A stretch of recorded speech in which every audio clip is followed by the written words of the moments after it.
नमस्कार, मैं डॉक्टर रेखा RC online academy में आपका स्वागत करती हूँ। आज मैं आपके लिए प्रेम आश्री काव्य या कह लीजिए सूफी काव्य के बारे में बताने जा रही हूँ। इससे पहले के वीडियो में मैं आपको सगुण भक्ति धारा के बारे में बता चुकी हूँ। तो आज ये निर्गुण भक्ति धारा के अंतर्गत प्रेम आश्री काव्य आता है। तो जो भक्त थे वे निर्गुण शाखा के जो भक्त थे उनका मुख्य आधार पूजा पाठ का था, वह था प्रेम। वह प्रेम को ही आधार मान के ईश्वर की उपासना करते थे और उसी उपासना के माध्यम से जो काव्य रचा गया उसी सूफी काव्य कहा गया है। तो इनका मुख्य आधार क्या था? प्रेम था। तो ये प्रेम आश्री शब्द जो है ये नाम कहाँ से आया? इसको नाम आचार्य रामचंद्र शुक्ल के अनुसार प्रेम आश्री नाम दिया गया। तो अगर क्वेश्चन आता है कि प्रेम आश्री शब्द है वह किसके द्वारा नाम दिया गया, तो आप बोल सकते हैं आचार्य रामचंद्र शुक्ल। इसको कई अन्य नामों से भी पुकारा जाता है, जैसे प्रेम काव्य, सूफी काव्य धारा। तो इसको जो नाम दिया है वह राम कुमार वर्मा ने सूफी काव्य धारा या प्रेम काव्य के नाम से पुकारा है। उसके बाद रोमांटिक कथा भी बोला जाता है, इसको नाम दिया है गणपति चंद्र गुप्त जी ने, इसको नाम दिया है। मतलब रोमांटिक कथा गणपति चंद्र जी ने कहा है। तो कई क्वेश्चन तो यहीं से बन जाते हैं। उसके बाद हमें जानना जरूरी है कि सूफी शब्द या मत की व्युत्पत्ति कहाँ से हुई है। तो यहाँ पे मैंने परिभाषा या कह लीजिए व्युत्पत्ति के कारण को लिखा है। मनसा वाचा कर्मणा शुद्ध सात्विक एवं ईश्वर आराधना में मग्न एवं संसार से दूर रहने वाले भक्त को सूफी कहा गया। मनसा मतलब मन से, वचन से, कर्म से शुद्ध सात्विक एवं ईश्वर जो की आराधना में जो मग्न रहते थे और संसार से दूरी बनाए रखते थे, वही उनको जो भक्त थे निर्गुण शाखा के, उनको सूफी कहा गया। तो ये सूफी शब्द है, ये कहाँ से आया? तो ये सूफी शब्द के कई मत हैं, उन मतों को जान लेते हैं। सूफी जो है, कुछ लोग मानते हैं सूफ यानी ऊन, वहाँ से लिया गया है। कुछ सुफ़ा यानी चबूतरा, मस्जिद के आगे एक चबूतरा होता था, उस पे ये लोग मतलब गान करते थे। कुछ लोग वहाँ से मानते हैं कि सुफ़ा ये वहाँ से लिया गया। सोफिया यानी ज्ञान का प्रतीक, कुछ लोग इसको मानते हैं, कुछ लोग इसको। कुछ लोग मानते हैं सफ़ा यानी पवित्रता, कुछ सफ़ यानी पंक्ति, सूफा यानी एक अरबी जाति थी, वहाँ से आया है ये सूफी शब्द। कुछ सुफ़ा यानी भक्ति पद्धति एक थी, वहाँ से आया है।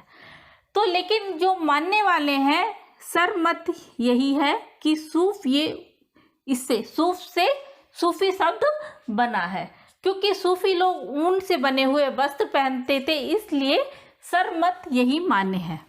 जैसे कि अब इस जो ये सूफी है इसका प्रचलन कहाँ से आया, ये सूफी कहाँ से आया? माना जाता है कि ईरान में इसका उदय हुआ। ईरान में शिया और सुन्नी दो वर्ग थे, वो आपस में मतभेद करते रहते, आपस में लड़ाई झगड़े करते रहते थे। इस कारण इस सूफी का मतलब सूफीज्म का जन्म हुआ कह लीजिए। तो वहाँ से ये सूफी का उदय हुआ। सूफी मत के अनुसार, सूफी को जो मानने वाले थे उनके मत के अनुसार जो कुरान है उसमें इल्मे सफीना ये शब्द है, याद कर लीजिए। इल्मे सफीना यानी शास्त्रीय ज्ञान, शास्त्रीय ज्ञान, और इल्मे सीना यानी हृदय ज्ञान। मतलब इल्मे सफीना यानी शास्त्री जो किताबें पढ़ के हमें ज्ञान अर्जित होता है, और दूसरा इल्मे सीना यानी जो अनुभव हमें प्राप्त होता है या हम जो मतलब भक्ति करते हैं उससे हमारे हृदय में कुछ होता है, तो वह इल्मे सीना है। तो जो ये सूफी मत है, इन्होंने इल्मे सीना को अधिक महत्व दिया है।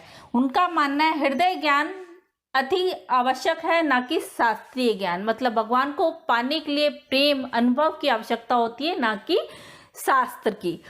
तो सूफी मत में अगर पूछा जाए कि मतलब इन्होंने किस आधार पे ये ज्ञान इनका आया है, तो आप कह सकते हैं इल्मे सीना यानी हृदय ज्ञान के अनुभव के आधार पे ये सूफी इसको मानते हैं।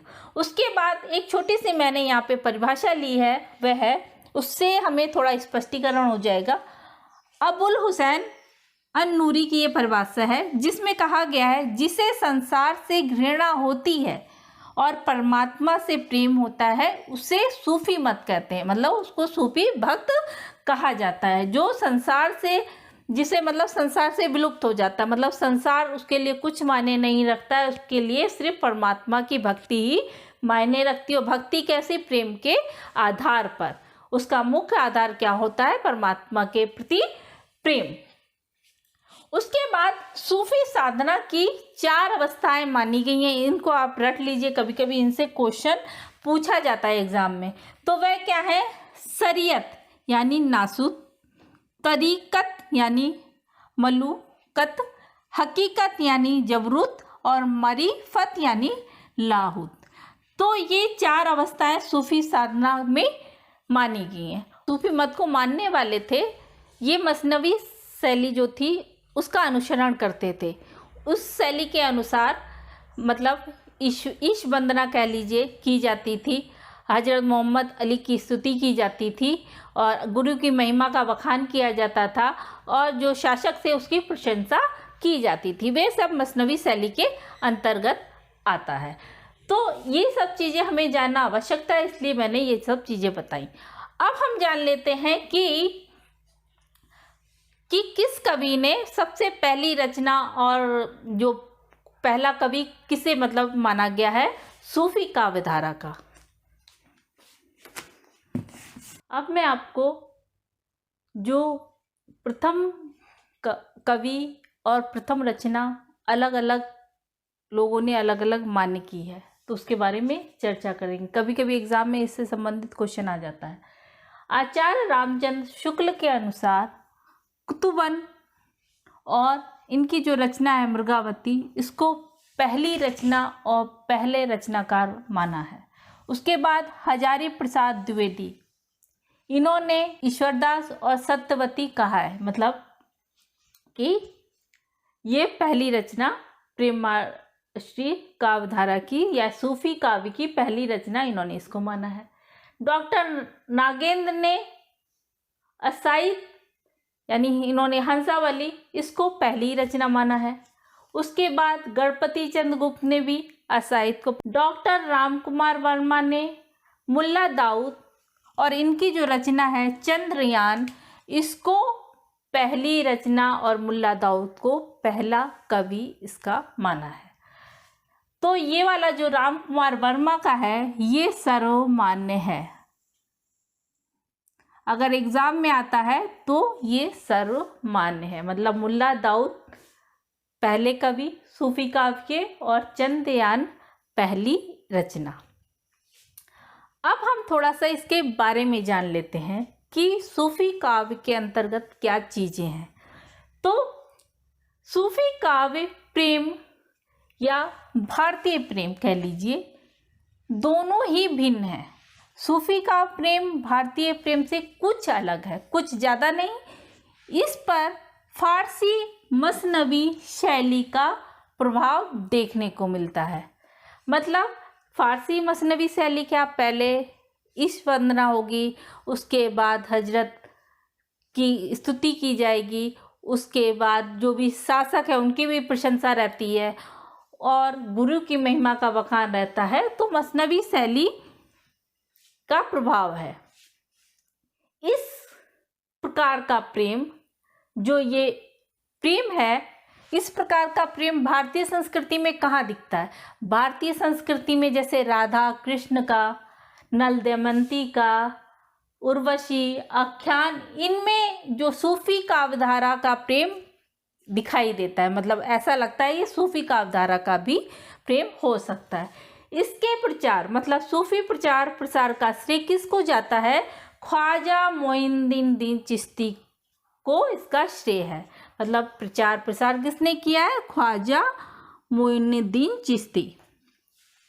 सूफी साधना में ईश्वर कल्पना पत्नी रूप में और साधक को पति के रूप में माना गया है। तो ये भी एक महत्वपूर्ण बात हो गई, कभी कभी एग्जाम में पूछ लिया जाता है। मसनवी शैली के अधिकांश कवि मुसलमान थे। ये भी एक मुख्य बात है कि इसके अधिकांश ज़्यादातर कवि मुसलमान थे।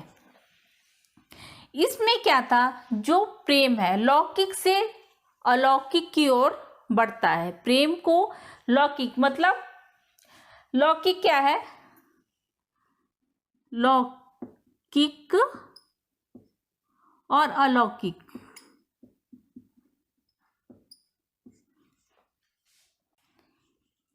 लौकिक क्या है? इश्क मिजाजी, और अलौकिक क्या है? इश्क हकीकी। ये वर्ड आप याद कर लीजिए, कभी कभी पूछे जाते हैं।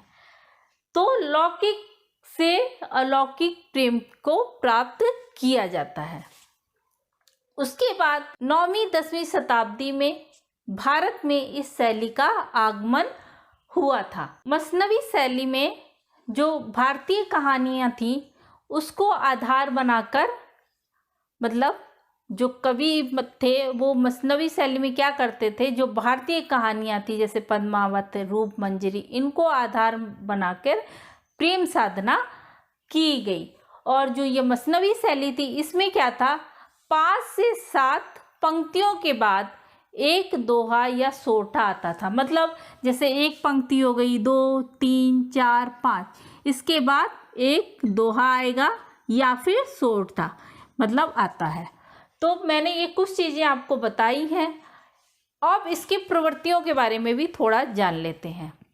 जैसे कि मैंने बताया कि मसनवी शैली का प्रयोग जो हुआ है वह अधिक मात्रा में मुसलमानों द्वारा किया गया। उसके बाद इसकी रचनाओं में आप देखेंगे कि जो भारतीय परिवारों में, घरों में कहानियाँ थीं वह इस शैली के अंतर्गत दिखाई देती हैं। जैसे मैंने बताया कि पद्मावत हो गई, रूप मंजरी हो गई, कनकावती हो गई, ये सब हमें दिखाई देती हैं। और इसमें अलंकारों का भी प्रयोग अधिक मात्रा में हुआ है। मतलब आप देखेंगे दोहा सोठा हमें दिखाई देते हैं।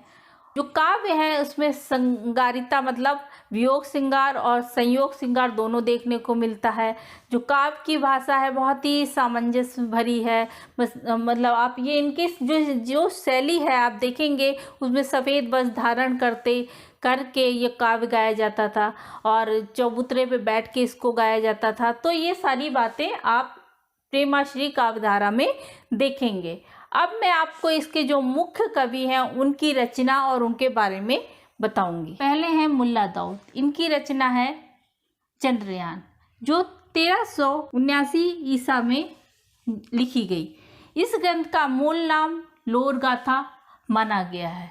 इस ग्रंथ की भाषा अवधी है।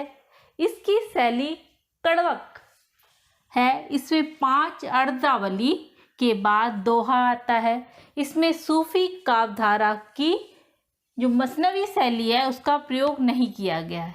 इसमें नायक का नाम क्या है? लोर। देखिए लोर गाथा है ना, नायक का नाम लोर है और नायिका का नाम चंदा है। ये इन दोनों का प्रेम होता है। प्रेम ऐसे ही बढ़ता रहता है। एक दिन नाग के द्वारा प्रेमिका यानी कि नायिका चंदा को डस लिया जाता है, मतलब सांप के द्वारा, और फिर गारुड़ी द्वारा ठीक करना। मतलब जो नायिका थी उसको नाग के द्वारा डसा जाता है और फिर गरुड़ी द्वारा उसको ठीक किया जाता है। उसके बाद है दूसरा नाम कुतुबन। इनकी रचना है मृगावती। 1530 ईस्वी में ये लिखी गई। ये चिश्ती वंश के शेख बुरहान के शिष्य थे और जौनपुर के बादशाह के आश्रय में रहते थे। मृगावती शांत रस का काव्य है क्योंकि इसमें नायक मर जाता है व रानियां सती हो जाती हैं। उसके बाद तीसरा नाम है मंझन। इन्होंने मधुमालती की रचना की जो 1545 ईसा में लिखी गई। इसमें नायक नायिका का प्रेम दिखाया गया है और पूर्वजों के प्रणय संस्कारों की भी महत्ता साथ में दिखाई गई है। नायक मनोहर और नायिका मधुमालती है। ये अवधी भाषा में लिखा गया है। मलिक मोहम्मद जायसी, जैसा कि हम सभी इनके नाम से परिचित हैं, इनका जन्म उत्तर प्रदेश के रायबरेली में जायस स्थान पर हुआ था। इस कारण इनको जायसी बुलाते हैं। कभी कभी ये क्वेश्चन पूछ लिया, ये जायसी कहाँ से आया है शब्द, तो आप बोल सकते हैं कि जायस स्थान पर इनका जन्म होने के कारण इनका जायसी इनको नाम से पुकारा जाता है। इन्होंने महाकाव्य पद्मावत की रचना की। के 2 खंड है। प्रथम में राजा और राजकुमारी के विवाह को दर्शाया गया है और द्वितीय भाग में इसके बाद की का वर्णन मिलता है। मतलब द्वितीय भाग में इसके शादी के बाद का वर्णन दिया गया है। इसमें क्या है, चित्तौड़ के राजा रत्नसेन और सिंगलदीप यानी श्रीलंका सिंगलदीप की कन्या पद्मावती के प्रेम विवाह का वर्णन देखने को मिलता है। तो ये बहुत ही प्रसिद्ध पद्मावत महाकाव्य है। आप इसको रट लीजिए कि किस सन में इसकी रचना की गई।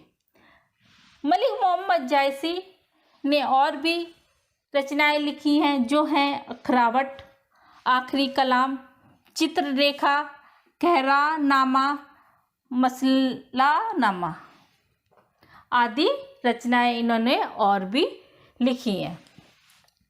जो ये मलिक मोहम्मद जायसी ने पद्मावत लिखी है, ये 43 खंडों में लिखी गई है। इसके कितने खंड हैं? 47। कभी कभी ये भी क्वेश्चन पूछ लिया जाता है। तो आज मैंने आपको सूफी काव्य या कह लीजिए प्रेमाश्री काव्य धारा के बारे में बताया है। अगर आपको हमारा ये वीडियो पसंद आया है तो हमारे चैनल को सब्सक्राइब करें, वीडियो को लाइक करना ना भूलें। नमस्कार।